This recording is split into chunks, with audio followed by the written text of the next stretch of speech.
रहीम अस्सलाम वालेकुम। कैसे हैं सब? उम्मीद है कि सब खैरियत से होंगे। Welcome to Sadia's fashion. आज मेरे किचन में बनने जा रहा है बहुत ही ज़बरदस्त ओरियो चीज़ केक। तो उसके लिए मैंने ओरियो बिस्किट्स लिए हैं, इस तरह से तकरीबन 20 के करीब ओरियो बिस्किट लिए हैं और उनको बीच में से खोल कर तो मैंने इसकी जो क्रीम थी वो निकाल ली है और वो मैंने यहाँ पे बाउल में डाल ली है। क्रीम चीज़ बनाने के लिए मैंने क्रीम चीज़ ली है तकरीबन 1 कप के करीब और विपिंग क्रीम ली है, वो भी तकरीबन 1 कप के करीब ली है। तो कप मैंने मेजरिंग कप यूज़ किया है, तो तकरीबन 1 कप के करीब विपिंग क्रीम 250 ml के करीब बनती है। आइसिंग शुगर ली है मैंने तकरीबन 2 टेबलस्पून फुल के करीब, ये भी मैंने मेजरिंग स्पून का यूज़ किया है। और मेरे पास वनीला एसेंस नहीं था तो मैंने वनीला शुगर ले ली है और ये भी मैं इसी में शामिल कर दूंगी। ये तकरीबन आप देख सकते हैं 1/2 टेबलस्पून के करीब है। और जो वनीला जो मैंने शुगर ली है, आइसिंग शुगर ली है, वो तकरीबन यहाँ पे 1 टेबलस्पून फुल के करीब मैंने 2 टेबलस्पून फुल मैंने लिए हैं। और मेल्टेड बटर मैंने यहाँ पे लिया है क्योंकि मेरा बटर भी मेल्ट नहीं हुआ हुआ। बटर मैंने लिया है तकरीबन 1/3 कप के करीब बटर लिया है, आप ये देख सकते हैं, तकरीबन 80 ml के करीब। तो अब ऐसा करते हैं, अपने ओरियो बिस्किट्स और बटर को हम क्रश कर लेते हैं। मैंने अभी सिर्फ ओरियो बिस्किट डाले हैं इसके अंदर, वो बटर नहीं डाला। सबसे पहले इसको क्रश करते हैं, फिर इसके बीच में बटर शामिल करते हैं। और ये बिस्किट्स हमारे ये देखें अच्छी तरह से ग्राइंड हो चुके हैं, क्रश हो चुके हैं। अब मैं इसके अंदर मेल्टेड बटर शामिल करूँगी। मैं बटर को मेल्ट कर लेती हूँ। बटर डाल के भी एक दफ़ा मैंने इसको अच्छी तरह से मिक्स कर लिया है। बटर डाल के मिक्स करने के बाद इसकी कंसिस्टेंसी कुछ इस तरह से आई है, ये आप देख सकते हैं। ये इस तरह से आपस में मिक्स हो रहा है, मिल रहा है। अब मैं इसको पैन में बिछा देती हूँ। मेल्टेड बटर और ओरियो जो था उसका जो हमने क्रश कर लिया था उसको मैंने मिक्स करके इस तरह से पैन के अंदर बेस पे इसकी लगा दिया है। और ये बहुत मोटी बेस नहीं बनी है, बिल्कुल बारीक सी बेस बनी है। अगर आपको ज़्यादा थिक बेस चाहिए तो आप बिस्किट्स की क्वांटिटी जो है वो बढ़ा भी सकते हैं। तो अपनी टेस्ट के अकॉर्डिंग, जितना आपका टेस्ट हो, मतलब जिस तरह आपको थिक लेयर नीचे की पसंद है या थिन पसंद है, उसके अकॉर्डिंग आप बिस्किट की क्वांटिटी को कम और ज़्यादा भी कर सकते हैं। तो इसको तकरीबन मैं 20 मिनट के लिए फ्रीज़र में रख दूँगी इसको सेट होने के लिए। तब तक मैं अपनी क्रीम का प्रोसेस स्टार्ट करती हूँ। अब एक बॉल में व्हिपिंग क्रीम, ये क्रीम चीज़ डाल के इसको अच्छी तरह से वेप कर लें।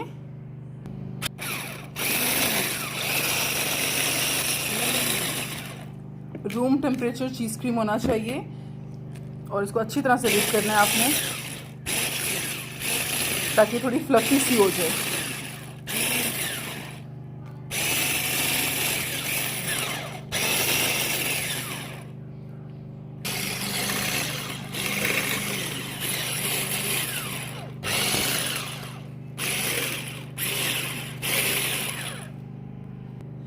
अब क्रीम चीज़ अच्छी तरह से क्योंकि विप हो चुकी है, अब इसके अंदर आइसिंग शुगर और जो वनीला शुगर थी वो मैं डाल दूंगी और इसको अच्छी तरह से दोबारा से मिक्स करेंगे। तो ध्यान रखें कि ये उड़े ना।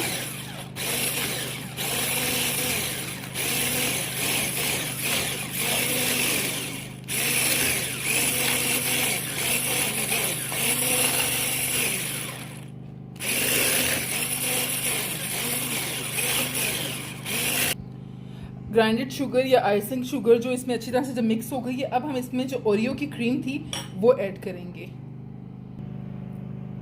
ये ओरियो की क्रीम भी मैंने इसमें शामिल कर दी है। असल में क्रीम सब एक ही कलर की हैं तो इतना कुछ खास पता नहीं लग रहा। और जितना इसको बीट करते जाएंगे उतना ही ये जो है इसकी क्वांटिटी बढ़ती जाएगी, फ्लफी हो जाएगा।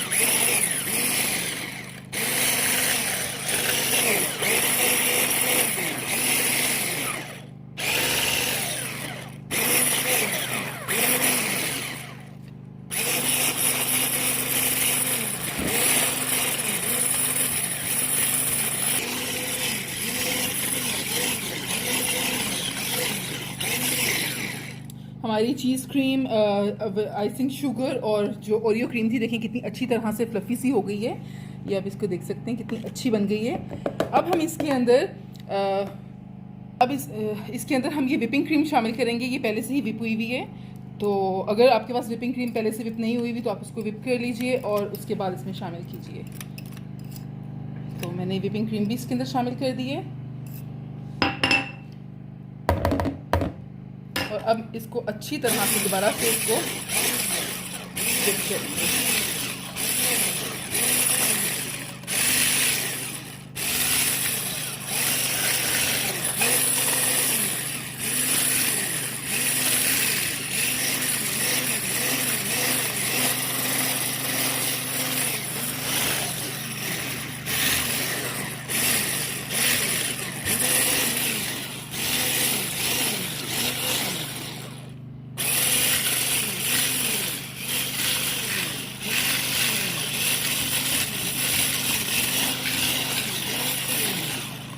तकरीबन 10 मिनट नॉन स्टॉप इन सारी क्रीम्स को बीट करने के बाद इसकी कंसिस्टेंसी कुछ इस तरह से आई है, ये आप देख सकते हैं। हमें बस इतनी ही चाहिए। अब इसको थोड़ा कलर देने के लिए और थोड़ा इसको अट्रैक्टिव बनाने के लिए मैं इसमें ओरियो चंक्स डालूँगी। हमें बस ये इतनी ही चाहिए है। तो ये तकरीबन हमारी विपिंग क्रीम रेडी है और 20 मिनट होने वाले हैं। जो मैंने फ्रीज़र में रखा हुआ है इसका मटेरियल, बेस मटेरियल ओरियो और बटर के साथ, तो वो भी मैं तकरीबन निकाल लूँगी 20 मिनट के बाद और ये उसमें शामिल करूँगी।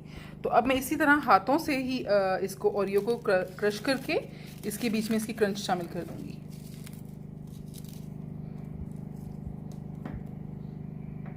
तकरीबन 2-3 ओरियो के पीसेस आप ले लीजिए, बहुत ज़्यादा नहीं डालें वरना क्रीम का अपना जो कलर है और मज़ा है वो भी ये ना हो बिल्कुल ओरियो ओरियो हो जाए। तो यहाँ पर मैंने तकरीबन 3 ओरियो की बिस्किट को इस तरह से मोटा मोटा क्रश कर लिए। अब इसको स्पून की मदद से इसके बीच में मिक्स कर देंगे और थोड़ी देर इसको पड़ा रहने देंगे, सेट होने के लिए रख देते हैं थोड़ी देर के लिए। जितनी देर क्रीम पड़ी रहेगी उतनी मतलब अच्छे टेम्परेचर में, ठंड वाले टेम्परेचर में, तो ये उतनी अच्छी जो है थिक हो जाएगी। तो कुछ लोग इसमें इस पॉइंट पे जेलेटिन भी शामिल करते हैं, बट मैंने इसमें जेलेटिन का यूज़ बिल्कुल नहीं किया है। तो मैं इसको इसके ऑन पर ही जो है इसकी फॉर्म में आने दूँगी। तो अब वेट करते हैं जब तक 20 मिनट कंप्लीट होते हैं।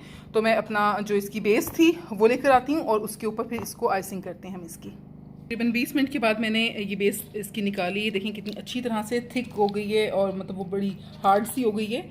बटर पेपर साइडों पे मैंने इसलिए लगाया है कि जो क्रीम है वो अपनी फॉर्म में रहे और इसकी साइडों पे ना चिपके। जो इसका क्या कहते हैं, ये पैन की साइड्स हैं ना, इस पर ना चिपके। तो अब मैं ये क्रीम इसमें डाल दूँगी। ये आप देख सकते हैं हमें इतनी ही गाढ़ी क्रीम चाहिए थी।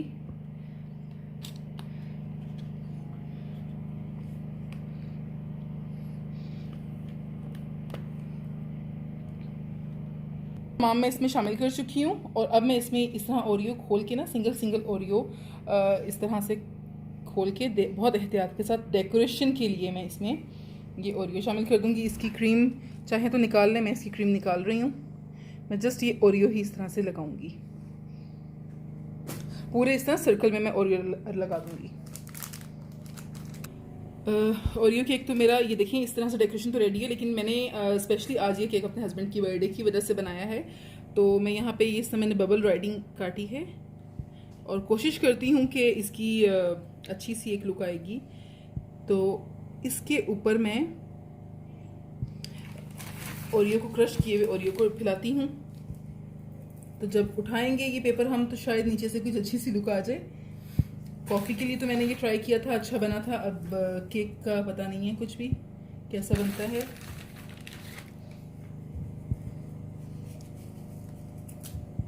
तो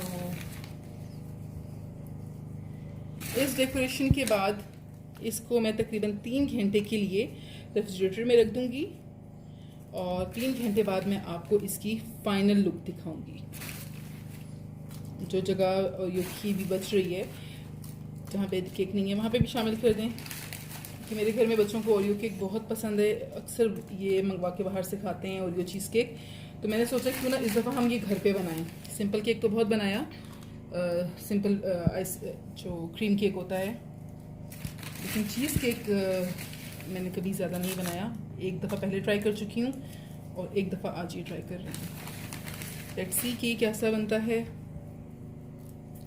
चलें, तो मैं मिलती हूँ आपसे तकरीबन 3 घंटे के बाद इसकी फाइनल लुक के साथ। अब यहाँ तकरीबन हो गए हैं 3-3.5 घंटे हो गए हैं। इसके बाद मैंने इसको फ्रिज में से निकाल लिया है 3.5 घंटे के बाद। अब हम इसको खोलते हैं और मैं इसको डिश आउट करती हूँ और आपको उसकी फाइनल लुक दिखाती हूँ। यहाँ से हम इसको खोल लेते हैं ताकि थोड़ा सा लूज़ हो जाए और इसको मुझे निकालने में आसानी हो। ये देखिए इसने कैसे यहाँ से बिल्कुल अपनी बॉल छोड़ दी है क्योंकि लूज हो गया है। अब मैं इसको ऊपर से उठा लेती हूँ।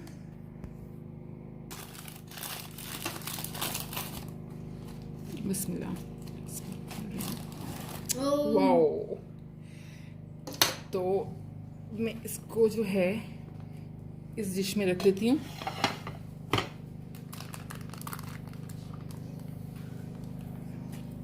थोड़ा सा क्योंकि इसकी शेप ख़राब हुई है, ये जो पेपर था बटर पेपर ये कहीं बीच में आ गया था।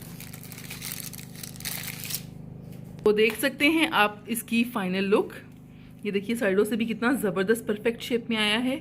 बस यहाँ से थोड़ी सी इसकी शेप ऊपर नीचे हुई है क्योंकि वो जो बटर पेपर था वो इसके अंदर चला गया था यहाँ पे ना। लेकिन अदरवाइज़ इसकी ये देखें बाकी तरफ से इसकी ज़बरदस्ती लुक आई है। अब जो मैंने ऊपर डेकोरेशन किया था उसको उतारने की ढूंढने की कोशिश करते हैं वो कहाँ छुपा हुआ है।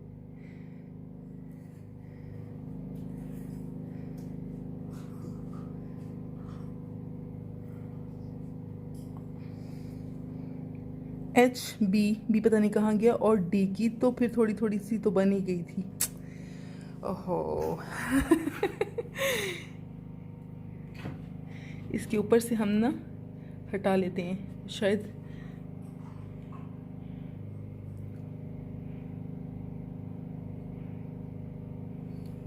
वाओ, HU तो नज़र आ ही गया है और शायद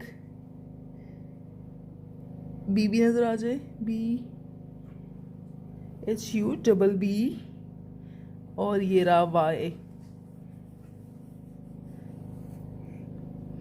एनी हाउ ये थी मेरी फर्स्ट अटेम्प्ट और मैं कोशिश करूँगी कि यहाँ से इसकी शेप को थोड़ा सा बेहतर कर दूँ। ऐसे ही स्पून के साथ या टूथपिक के साथ इसको साफ़ करने की कोशिश करती हूँ।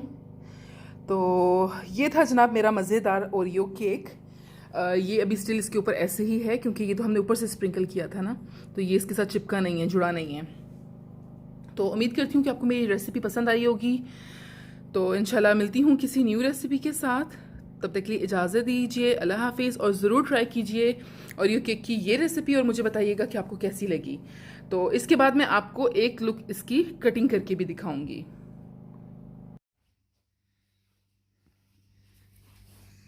और ये देख सकते हैं आप मेरे केक की अंदर से भी कटिंग करने के बाद लुक, अंदर से बिल्कुल परफेक्टली कटा है, कहीं से कुछ गिर नहीं रहा। और ये रही इसकी फाइनल कटिंग के बाद इसकी लुक। ये देखिए कितनी ज़बरदस्त तरीके से कटा है।